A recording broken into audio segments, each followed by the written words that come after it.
ಮಾಡೋದು ಪಾಪ, ತಂದೆ ತಾಯಿಗಳು ಮೋಸ ಮಾಡ್ತು ಮಾಡೋದು ಪಾಪ, ದೇವರ ಆಜ್ಞೆಗಳನ್ನು ಮೀರುವುದು ಪಾಪ, ಇದು ಪಾಪ. ಇವಾಗ ಈ ಪಾಪನ ತೆಗೆಗೋಸ್ಕರ ಯೇಸು ಬಂದಿದ್ದಾನ, ಈ ವಿಷಯದಲ್ಲಿ ಅದ್ಭುತ ಮಾಡೋದಕ್ಕೋಸ್ಕರ ಬಂದಿದ್ದಾನ. ಇದನ್ನು ತೆಗೆದಾಕಿದ್ರೆ ಏನ್ ನಡೀತದೆ ಅಂದ್ರೆ, ಈ ಪಾಪನ ತೆಗೆದಾಕಿದ್ರೆ ನಮಗೆ ಸ್ವರ್ಗ ಸಿಗ್ತದೆ, ಪರಲೋಕ ಸಿಗ್ತದೆ. ಚಪ್ಪಾಳೆ. ಹಾಲೆಲೂಯಾ. ಪರಲೋಕಕ್ಕೆ ಹೋಗೋದಕ್ಕೂ ಒಂದೇ ಅಡ್ಡಿ ನಮಗೆ ಏನು ಗೊತ್ತಾ? ಪಾಪ. ದೇವರು ಇಷ್ಟಪಡಲಾರ್ದಂಥ ಕಾರ್ಯ ಒಂದು ಯಾವುದು ಗೊತ್ತಾ? ಅದೇ ಪಾಪ. ಈ ಪಾಪನ ಮನುಷ್ಯನ ಬಿಟ್ಟರೆ ದೇವರು ಅವನಿಗೆ ಒಲಿಯುತ್ತಾನೆ. ಈ ಪಾಪವನ್ನು ಒಬ್ಬ ಮನುಷ್ಯನ ಬಿಟ್ಟರೆ ಮನುಷ್ಯನಿಗೆ ಸಮಾಧಾನ ಸಿಗ್ತದೆ.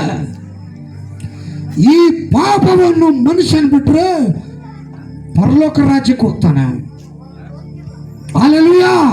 ಆದ್ರಿಂದ ಪಾಪದಿಂದ ಬಿಡಿಸಲು ಬಂದಿದ್ದಾನ. ಹಲ್ಲೆಲೂಯಾ. ನೀನಿವತ್ತು ಈ ರಕ್ಷಣೆ ಉಳ್ಳ ಮಾತುಗಳನ್ನು ಕೇಳಿ ಯೇಸುವನ್ನು ಅಂಗೀಕರಿಸುವುದಾದರೆ ದೇವರು ಎಲ್ಲ ಪಾಪದಿಂದ ಬಿಡಿಸಿ ನಮಗೆ ನಿತ್ಯ ಜೀವವನ್ನು ಕೊಡುವನಾಗಿದ್ದಾನೆ, ನಮ್ಮನ್ನು ಆಶೀರ್ವದಿಸುವನಾಗಿದ್ದಾನೆ. ಹಲ್ಲೆಲೂಯಾ. ಹಲ್ಲೆಲೂಯಾ.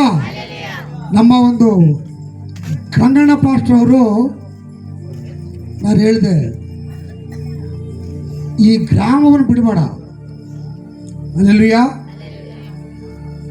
ಅವ್ರಿಗೆ ನಾನೇ ಹೇಳಿದ್ದು, ಈ ಗ್ರಾಮವನ್ನು ಬಿಡಬೇಡ, ಬಿಟ್ಟು ಹೋಗ್ಬೇಡ. ಗ್ರಾಮದಲ್ಲಿ ಜನರು ಬಹಳ ಕಷ್ಟದಲ್ಲಿದ್ದಾರೆ. ಇಲ್ಲಿರುವಂಥ ಪಾಸ್ಟರ್ ನಮ್ಮ ತಮ್ಮ, ಈ ಗ್ರಾಮದಲ್ಲಿರುವಂಥವ್ರು ಬಹಳ ಕಷ್ಟದಲ್ಲಿದ್ದಾರ, ಸಮಸ್ಯೆಗಳಲ್ಲಿದ್ದಾರ, ಹೋರಾಟಗಳಲ್ಲಿದ್ದಾರ. ನೀನು ಅಲ್ಲಿ ಹೋಗಿ ಪ್ರಾರ್ಥನೆ ಮಾಡಿದರೆ, ನೀನು ಅಲ್ಲಿ ಹೋಗಿ ಸೇವೆ ಮಾಡಿದ್ರೆ ಆ ಗ್ರಾಮಕ್ಕೆ ಒಳ್ಳೇದಾಗ್ತದೆ. ಆ ಗ್ರಾಮನ ಮಾತ್ರ ಬಿಟ್ಟು ಬರಬೇಡ. ಅದನ್ನ ಈ ಗ್ರಾಮಕ್ಕೆ ಬರ್ಬೇಕಂದ್ರೆ ಏನೇನು ವ್ಯವಸ್ಥೆ ಮಾಡ್ಬೇಕು ಅದನ್ನೆಲ್ಲ ಮಾಡಿದೆ, ಹೇಳಿದೆ ನಾನು. ಇವತ್ತು ಈ ಗ್ರಾಮದಲ್ಲಿ ಆತನ ಎಲ್ಲೋ ಒಂದು ಕಡೆ ಇದ್ದು ನಿಮ್ಮ ಸಲುವಾಗಿ ಆತನ ಪ್ರಾರ್ಥನೆ ಮಾಡ್ತಾ ಇದ್ದಾನೆ, ಈ ಊರ ಸಲುವಾಗಿ ಪ್ರಾರ್ಥನೆ ಮಾಡ್ತಾನ. ಹಲ್ಲೆಲೂಯಾ. ನಿಮ್ಮೆಲ್ಲರ ಕುಟುಂಬಗಳಿಗೋಸ್ಕರ ಪ್ರಾರ್ಥನೆ ಮಾಡ್ತಾ ಇದ್ದಾನ, ನೀವು ರಕ್ಷಣೆಯಲ್ಲಿ ಬರ್ಬೇಕಂತಾಗಿ. ಸ್ಕಿಟ್ನಲ್ಲಿ ಒಬ್ಬ ಪಾಸ್ಟರ್ ಇದ್ದಲ್ಲ, ಈ ಊರಿನಲ್ಲಿ ಅದೇ ಪಾಸ್ಟರ್, ಒಬ್ಬ ಪಾಸ್ಟರ್ ಇಲ್ಲಿದ್ದಾನ. ಸ್ಕಿಟ್ ಏನಾಯ್ತೋ ಅದೇ ಇದರ ಚರಿತ್ರ. ನಿನಗಾಗಿ ಪ್ರಾರ್ಥನೆ ಮಾಡಲು, ಹೋರಾಡಲು ಬಂದಿದ್ದಾನೆ. ದೇವರು ಬಳಿಗೆ ನಡೆಸಲು ಬಂದಿದ್ದಾನೆ.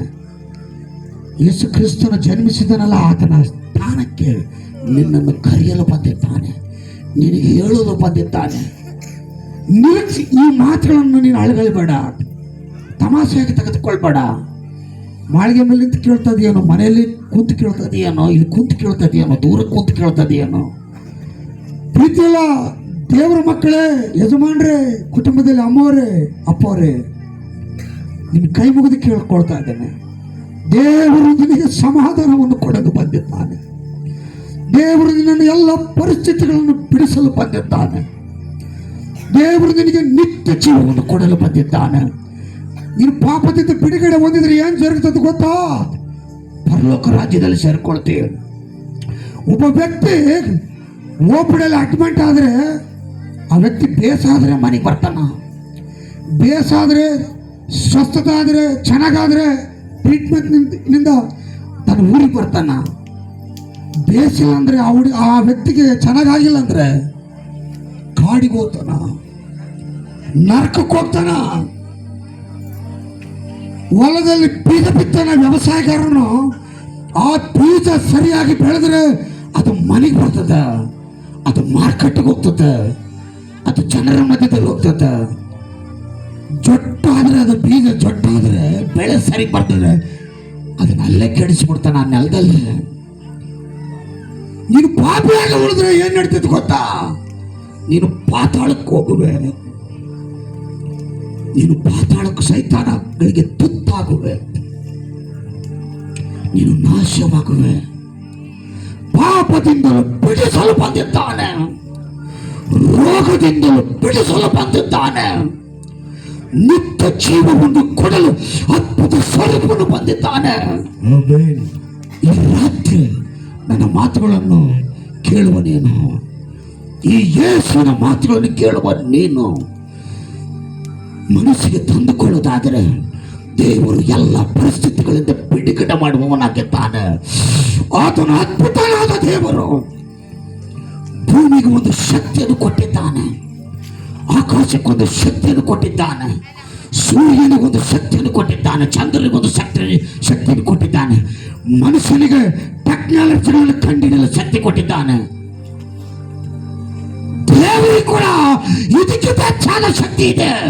ಒಬ್ಬ ಮನುಷ್ಯನನ್ನು ಪಾಪದಿಂದ ಬಿಡಿಸಿ ನಿತ್ಯ ರಾಜ್ಯಕ್ಕೆ, ಸ್ವರ್ಗಕ್ಕೆ, ಪರಲೋಕಕ್ಕೆ ತೆಗೆದುಕೊಳ್ಳಲು ಆ ಅದ್ಭುತ ಸ್ವರೂಪವನ್ನು ಬಂದಿದ್ದಾನೆ.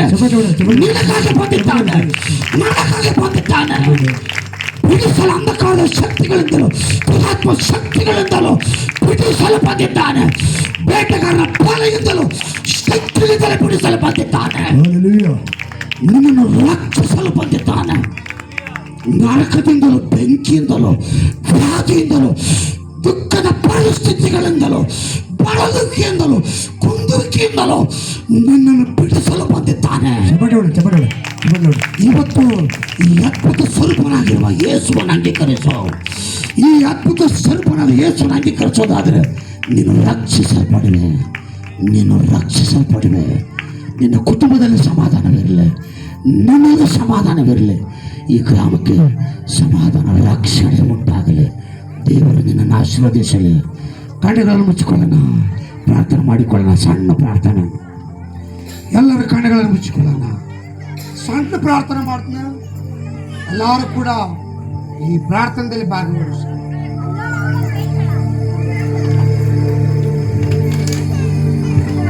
ಎಲ್ಲರೂ ನಾನು ಹೇಳ್ದಾಗ ಹೇಳ್ರಿ, ಯೇಸು ಸ್ವಾಮಿ, ದಯಮಾಡಿ ನೀವು ಯಾರಾಗಿರ್ಬೋದು, ಯಜಮಾನರು ಇರ್ಬೋದು, ಯಾರೇ ಇರ್ಬೋದು, ಸ್ವಲ್ಪ ಸಣ್ಣ ಪ್ರಾರ್ಥನೆ ಮಾಡು. ನಿನಗೆ ಸಮಾಧಾನ ಬಂದಿಲ್ಲ ಅಂದ್ರೆ ನಾನು ಈ ಊರಿಗೆ ಬರೋದಲ್ಲ. ನಿಮ್ಮ ಮತ್ತೆ ತಿರುಗಿ ಇಲ್ಲಿ ಯಾರಾದರೂ ಸಮಾಧಾನವಿಲ್ಲದೆ, ನೆಮ್ಮದಿಲ್ಲದೆ ಕಷ್ಟಪಡ್ತಾ ಇದ್ರೆ ನಾನು ಹೇಳಿದ ಸಣ್ಣ ಪ್ರಾರ್ಥನೆ ಮಾಡ್ರಿ. ನಿಮ್ಮ ಮನೆಗೆ ಹೋಗೋದ್ರೊಳಗಡೆ ಸಮಾಧಾನ ಬಂದಿಲ್ಲ ಅಂದ್ರೆ ಮತ್ತೆ ನಾನು ತಿರುಗಿ ಊರಿಗೆ ಬರೋದಿಲ್ಲ. ದೇವರ ಸನ್ನಿಧಿಯಲ್ಲಿ ಚಲಿಸ್ತಾ ಇದೆ, ದೇವರ ಅಭಿಷೇಕದಲ್ಲಿ ಚಲಿಸ್ತಾ ಇದೆ. ಸಣ್ಣ ಪ್ರಾರ್ಥನೆ ಮಾಡ್ತೀನಿ, ಕಣ್ಣು ಮುಚ್ಚಿ. ನಾನು ಹೇಳುವ ರೀತಿಯಲ್ಲಿ ನೀವು ಹೇಳ್ರಿ. ಯೇಸು ಸ್ವಾಮಿ, ನಮಗೋಸ್ಕರ ಈ ಲೋಕಕ್ಕೆ ಬಂದಿದ್ದಿ. ನಿನ್ನ ಜನನ, ನಿನ್ನ ಮರಣ, ನಿನ್ನ ಪುನರುತ್ಥಾನ ಅದು ಅದ್ಭುತವಾದದ್ದು. ನನ್ನನ್ನು ಹುಡುಕಿಕೊಂಡು ದರಗಿಳಿದು ಬಂದವನೇ, ನಿನಗೆ ಸ್ತೋತ್ರ, ನಿನಗೆ ವಂದನೆಗಳು. ಯೇಸು ಸ್ವಾಮಿ, ನಾನು ಪಾಪಿ ಎಂದು ಒಪ್ಪಿಕೊಳ್ಳುತ್ತೇನೆ. ನನ್ನನ್ನು ಪಾಪದಿಂದ ಬಿಡಿಸು. ನಿನ್ನ ರಕ್ತದಿಂದ ತೊಳೆದು ಶುದ್ಧೀಕರಿಸಿ ಮಗನಾಗಿ, ಮಗಳಾಗಿ ನನ್ನನ್ನು ಅಂಗೀಕರಿಸು. ನನ್ನನ್ನು ಮುಟ್ಟಿದ್ದಿ, ಆಶೀರ್ವದಿಸಿದಿ, ರಕ್ಷಣೆ ಕೊಟ್ಟಿದ್ದಿ, ಸಮಾಧಾನ ಕೊಟ್ಟಿದ್ದಿ. ಆಮೇನ್. ಯೇಸು ನಾಮದಲ್ಲಿ ಆಮೇನ್. ಈ ಸಮಯ ಕೊಟ್ಟಂತ ಪಾಸ್ಟರ್ಗೆ ವಂದನೆಗಳು ಸಲ್ಲಿಸ್ತಾ ಇದ್ದೇನೆ.